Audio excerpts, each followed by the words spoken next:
Okay, we'll start our Bible study, Paradox of Happiness.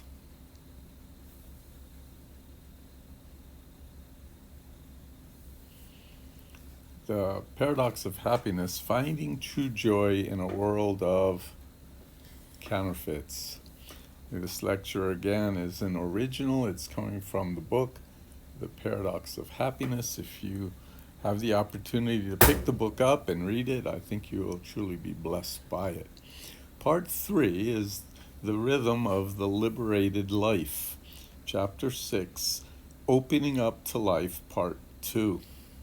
So we're looking at the introduction, and then we looked at Jesus' call to self-denial.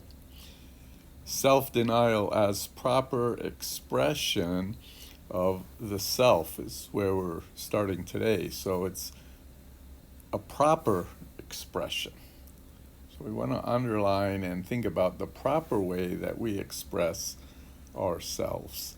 This means that the purpose of self-denial is not repression, but rather correct expression of the self. The goal is not a weak, battered being, but someone turned outwardly in holy strength. We do not repress sinful impulses. We do repress sinful impulses, but it is not repression for repression's sake. It's not our works. It's not something that we do to accomplish something else. We're not repressing it just for the sake of repressing. Repression is just a first step towards a grander rechanneling designed to remove the focus from ourselves and to turn the man's attention away from self to God and to the man's neighbor. And so the idea is we're no longer concerned about self, but we're concerned about God and our neighbor. For example, self-denial for someone struggling with sexual temptation is not repression of himself into an asexual being, but it is correct expression of his desire for intimacy toward God, his sexuality towards his spouse, and his craving for connection towards and in service of others. So it's a correct lifestyle. Self-denial for someone yielding to gluttony is not repression of hunger to the point of starvation, but it is correct expression of hunger for healthy food and proper enjoyment of it. So we're looking at healthy food and the proper enjoyment of food. Food isn't what runs our life. Self-denial for someone desiring glory for himself is not the rejection of the concept of glory, but rather the correct expression of working for God's glory in everything he does. And so it's a totally new way of looking at things. Self-denial does not consist in repression and in weakening and mortification per se. We don't become a better Christian by just repression, by weakening ourselves and dying to self.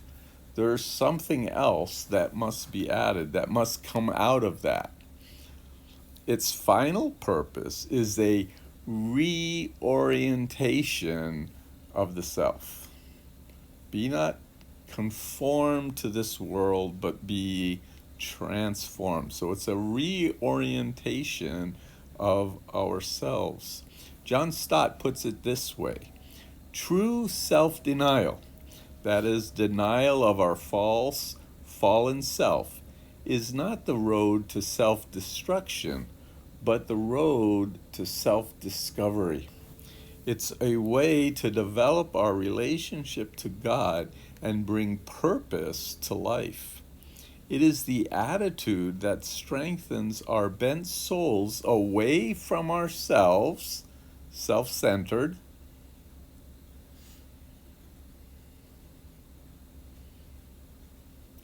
and toward God and people, those around us. And so no longer are we taking center stage, no longer are we self-centered, but we're looking to God and those who God asks us to minister to. This process is neither easy nor immediate. It's contrary to our fallen nature. So it's not easy. It's not something that just happens overnight. It's not something that we desire it and there it is, but rather it comes from a correct walk with God. It is gradual, a counterintuitive, not the norm, posture we cultivate every day. In other words, we have to work at it. We have to constantly renew our thinking. We have to constantly ask questions of ourselves. Why did I get angry there? Why am I feeling the way I am? And realize that it's often because we are not getting what we want rather than looking through the eyes of God.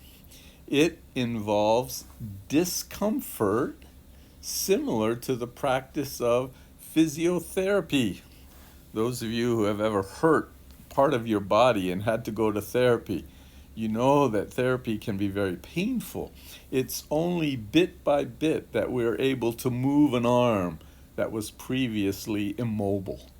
But we know that each milestone along the way, the ability to hold a cup of water, to stretch out our arms to hug someone, makes the effort worthwhile. All the more so with the soul. It was created to be with God. It begins to embrace the healthy functioning of someone not distorted by egotism, self-centered, but made mature in his understanding of himself and made loving in his relationship to God and others. So we need to deny self. We need to have a mature understanding of self. We're not self-centered. We're not egotistic. But we have to have a loving relationship both to God and to others. This dynamic includes an accurate assessment of the positive role of human desires. Someone who truly practices self-denial is not the gloomy person we have described, but a radiant, lively person who's deeply satisfied. Because that's what we are created for. And when we live correctly and we walk with God and we desire to see others taken care of and walk in obedience to God, then we'll be deeply satisfied. They are individuals who have risen above themselves and are now enjoying life to the fullest.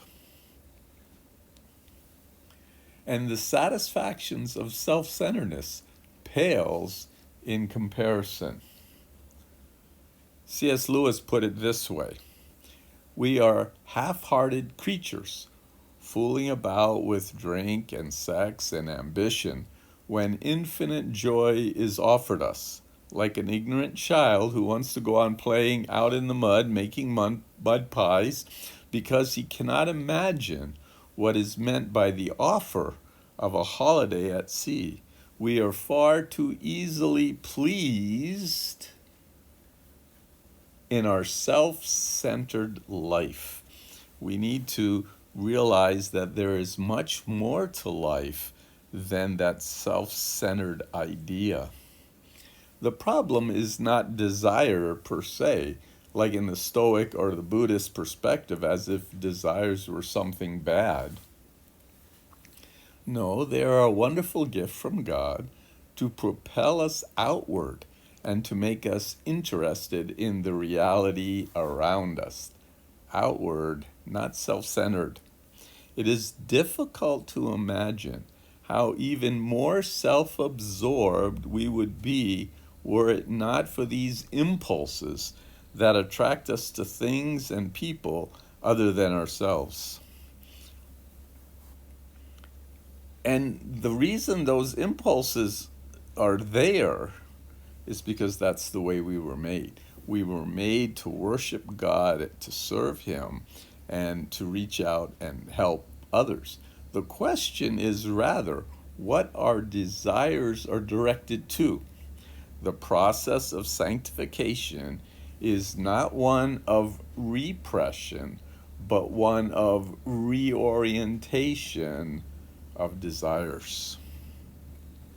When we learn to express ourselves properly, redirect our lives for the thrill of living rightly, and enjoy God and others, we are now unsurprisingly happy.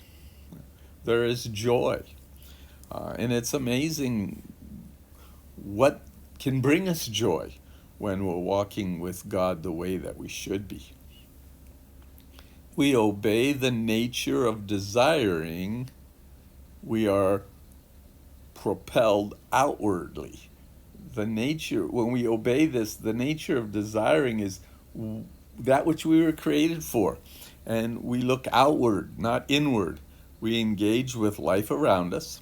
Happiness can arrive as a byproduct. I was thinking the other day how much joy I got from one of my granddaughters when she texted me and said, "Thank you, Pop." And just the connection with the name Pop, the way that she typed it, the way that she says it, brought happiness. Why? Because we're looking out, we're looking at others, we're looking at what they're doing and what they're accomplishing, and it brings us great joy.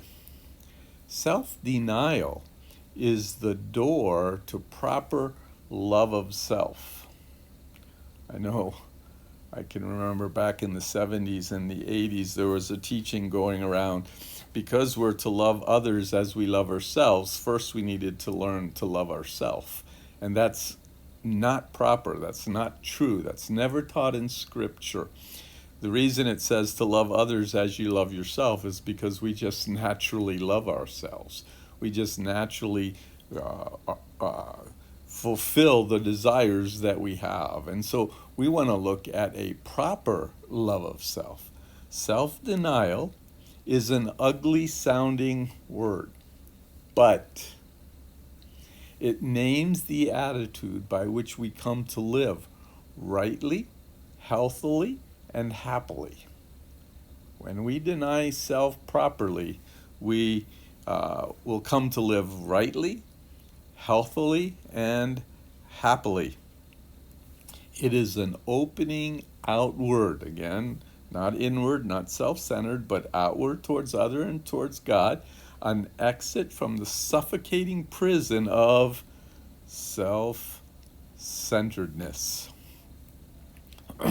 It is denial of the idol of the self which stifles everything under its cravings and distorts lives who seek to function as if they were a god, to embrace a healthy self who lives true to itself and is thus mature and well. Okay? So we want to be true to ourselves, mature and well. That has the idea of living the way God has created us. If happiness can arrive as a byproduct of being self-forgetfully immersed in life, self-denial is the daily process to turn away from ourselves, from being self-centered. As we walk in our walk with God, when you get upset or something bothers you, ask the question, am I getting upset because I'm being selfish, because I'm only thinking of myself? And so often our anger, our upset, our feelings come from feeling that we have been disrespected or hurt in some way, and so we become angry. Instead of looking out and seeing how we can walk in obedience and meet the needs of others. And so we walk life backwards. It is the embrace of the beautiful creatures we were meant to be, and the thrill of living under God. The main effect of such a proper view of self, and this is where we're renewing our minds, we're taking a proper view of self among uncounted others, is that we learn to love in the truest sense. When we love a thing for the sake of something else, we may actually love the benefit sought after, not what embodies or delivers it. Okay? So let's look at this again. When we love for the sake of something else, in other words, we love an individual not for the love of the individual, but from something else, something we can get. We love doing this not for the sake of serving other people, but something we get out of it. We may actually love the benefit sought, not what embodies or delivers it. In other words, we're seeking something for ourselves. When we come to love people for reasons other than their own benefit, we start indeed to love them. Okay, so we love people for reasons other than our own benefit. Then we start to love them indeed. All right, our love, we're not looking for what we can get, we're looking for what we can give them. We're looking at how we can touch their lives and how we can strengthen them. So we're loving them for reasons other than what we get, our own benefit. All else may have been, underneath it all, self-love.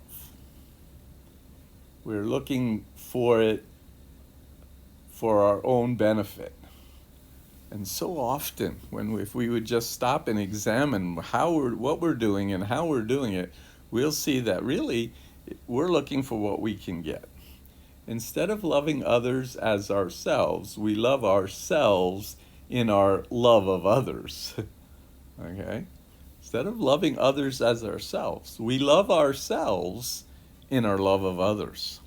What can we get? How do we benefit by being their friend? We love others because at its core, it was love of ourselves. This does not mean that self-love is essentially harmful, and we sort of talked about that at the beginning. That's true, it's not harmful, but one needs to be careful. One needs to make sure that the self-love is what God wants from us, not what we ourselves want.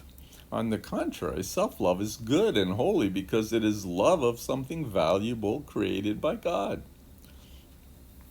And then again, a reminder, if and only if it is done properly, the self-love. Most people do not need to learn to love self. They need to learn to love self properly, which is often less in the sense of not loving ourselves so much. The problem occurs when self-love is so central to us that it prevents us from loving others. We're always coming first. Or when it collapses the love of others under the love of self. And so we love others, but the reality is it's so that we can love ourselves.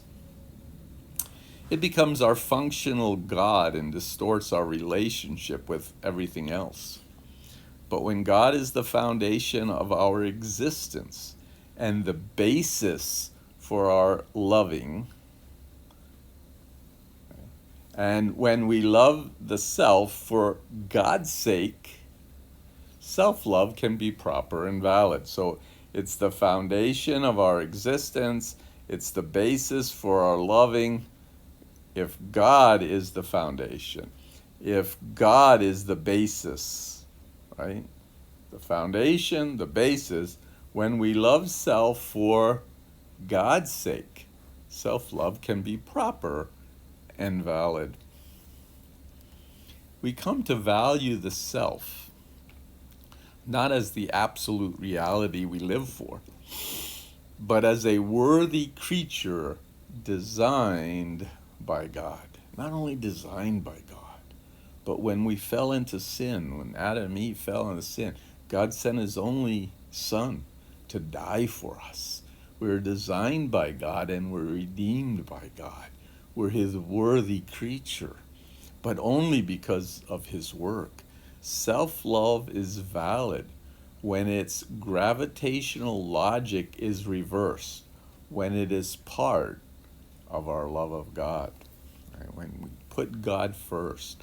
To love God is not to disdain other things or to hate other things or dislike them, but to love God firstly and everything else in him. So we love everything else in God. You know, be obedient in God. In everything that we do, God should come first, and it should be because of God that we're doing it.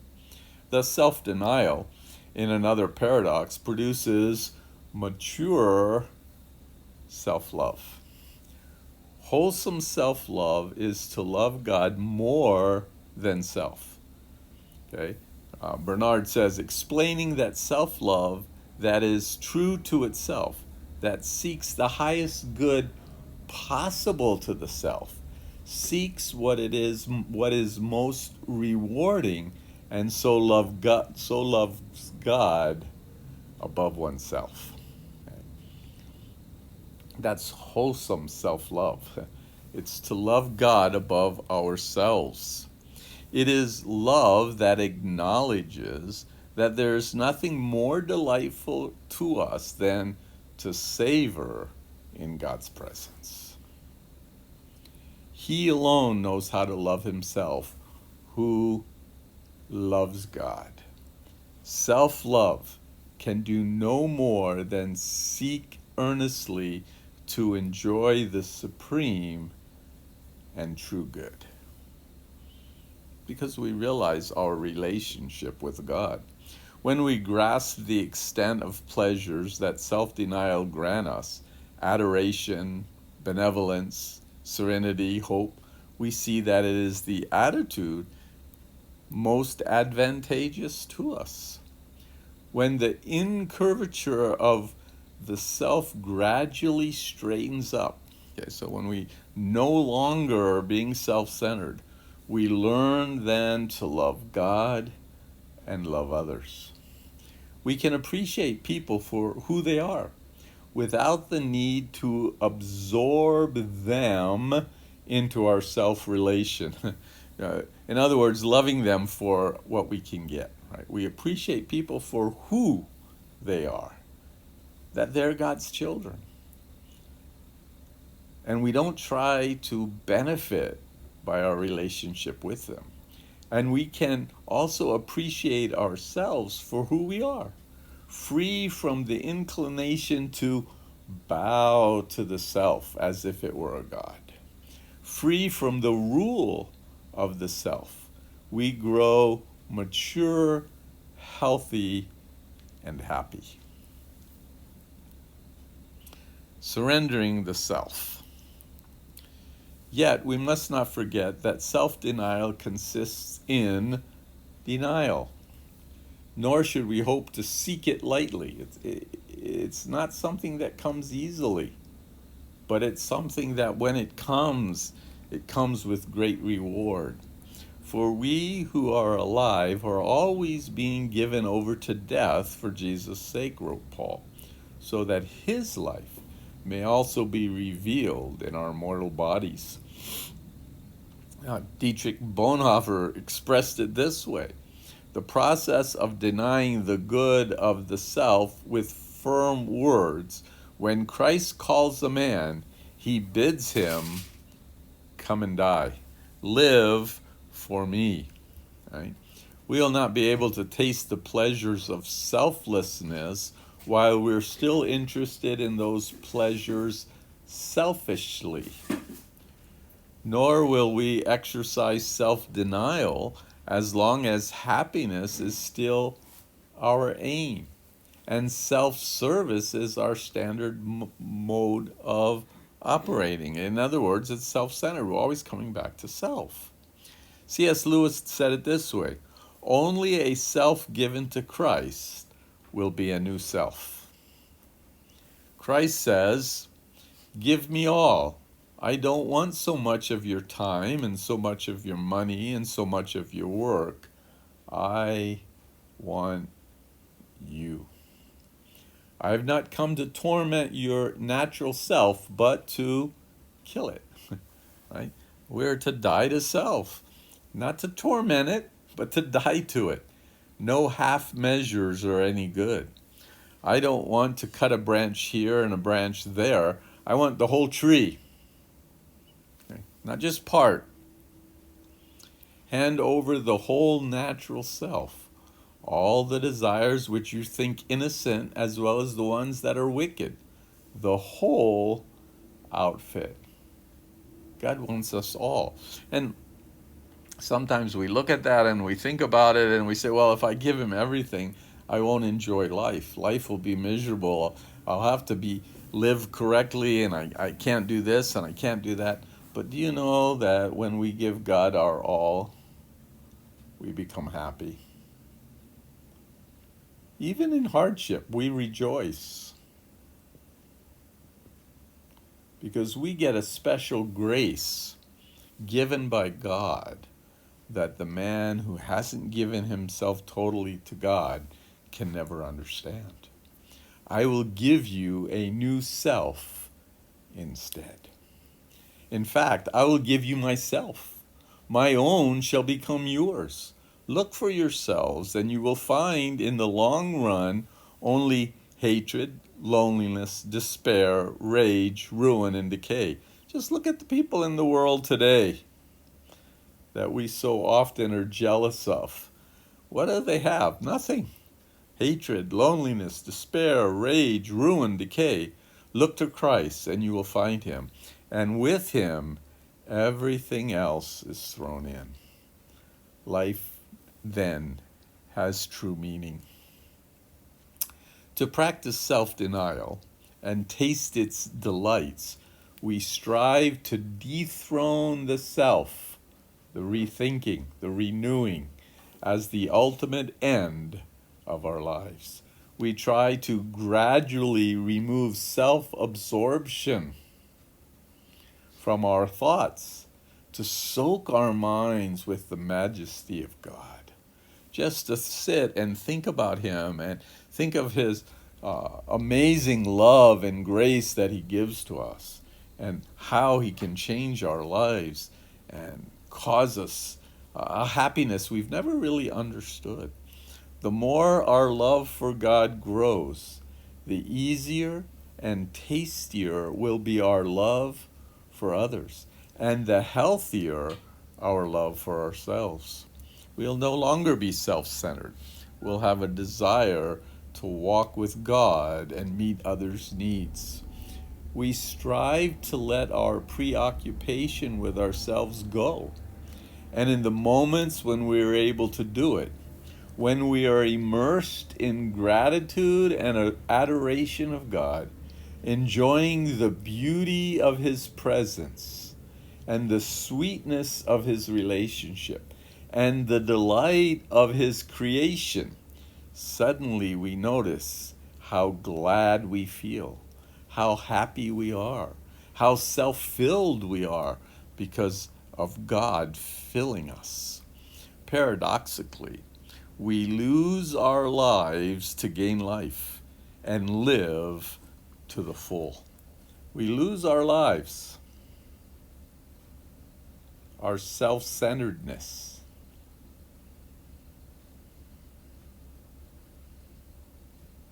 to gain life and to live it to its fullest, because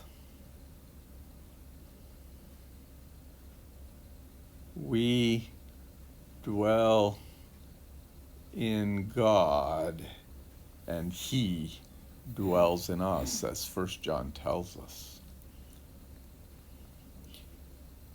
Okay, so then we end with this. Only what is lost can be saved. Only what is dead can be resurrected.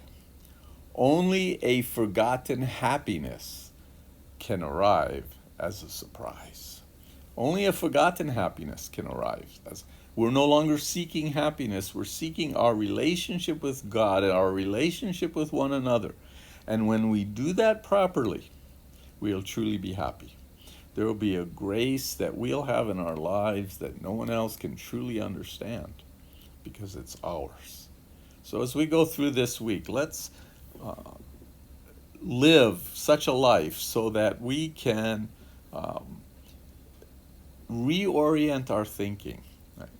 And ask ourselves, how can I live for God and make sure that I'm not living for self?